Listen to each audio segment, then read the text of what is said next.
Sorry, that was really aggressive.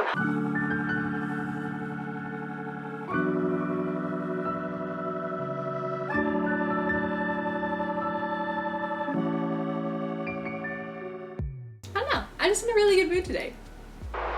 It's great. Oh my gosh, you guys probably think I'm hyped up on caffeine or something, and the truth is, I'm not. I'm just naturally like this. I got married on June 4th to the love of my life. He's great. I love him. And then we went on our honeymoon, and because when we were first got engaged, COVID was still very much a thing and very scary, and we weren't sure what the travel restrictions were going to be, and so we decided to play it safe and just stay here in Utah and rent out a bunch of different Airbnbs. That way it limited all the stuff that was going on, so that was cool and super fun. We stayed in a tree house that had a hot tub. I have some footage from the honeymoon. Maybe I can just Kind of splice it together. I do need to edit that, so if you pester me about it, I might do that. After we got back from the honeymoon, we got back, it was either a Saturday or a Sunday, and then I went to work on that Monday at summer camp. Also very fun deal. Check out my last video if you want kind of a little summary on that. A week after we had gotten home from the honeymoon, we had a reception, and that was a party. I enjoyed that so much. We had so much dancing. I'm friends with a bunch of introverts. A lot of my family are introverts, and so everyone is wanting to dance, but they're all too uncomfortable to dance. And so at any given time we had maybe 10 people dancing, which was kind of sad, but it was fine because I was enjoying it. I was living it up.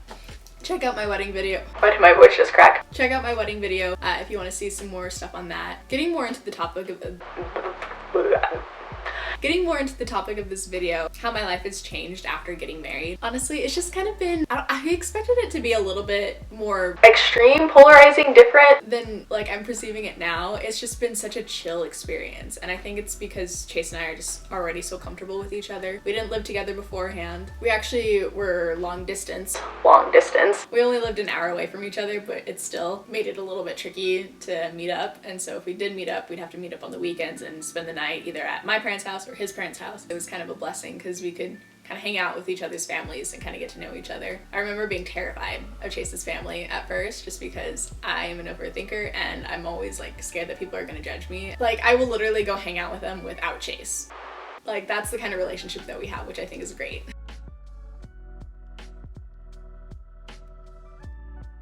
What's expected, especially since we did do long distance, is we spent a lot more time together. Even in that case, it's really not that much more time because we're on opposite schedules. I work during the day, he works at night, and so there's 30 minutes during the day that we kind of get to hang out in the morning. So we kind of have a little bonding time then, and then we spend pretty much all of our time together on the weekends. I think that's kind of been a blessing just because I tend to be very needy and... Did my voice just crack again? Am I a prepubescent boy? For the average person, even if I'm best friends with you, usually I don't want to spend all that much time with you. A few hours, perfect. Days on days on days with each other is a little bit too much for me. That goes for my friends, family, whatever, except for Chase. Chase is the only person I cannot get enough of. Don't ask me why, it's just how it is. And I'm very grateful for that because my love language is quality time and so is his, so it works out that way. But I'm grateful that we do have a lot of separation from each other just so that way it doesn't feel too overbearing when we are together.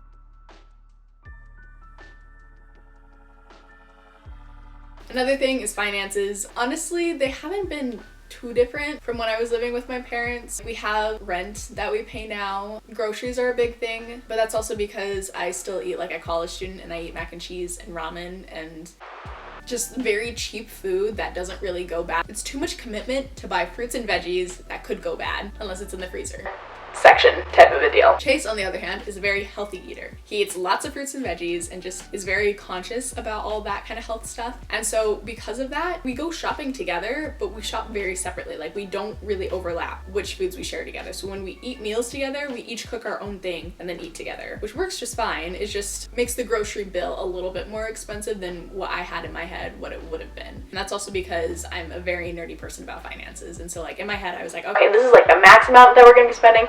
And it's $100 over that. Again, not a bad thing. It's just when big change is obviously paying rent because we're not living with our parents anymore and spending a little bit more on groceries.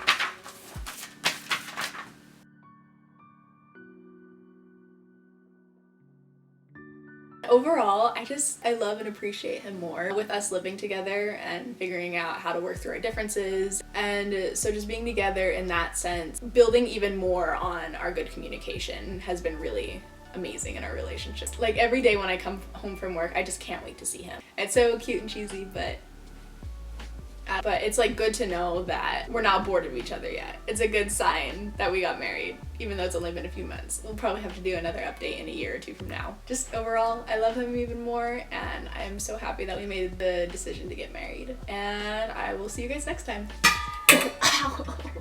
Bye.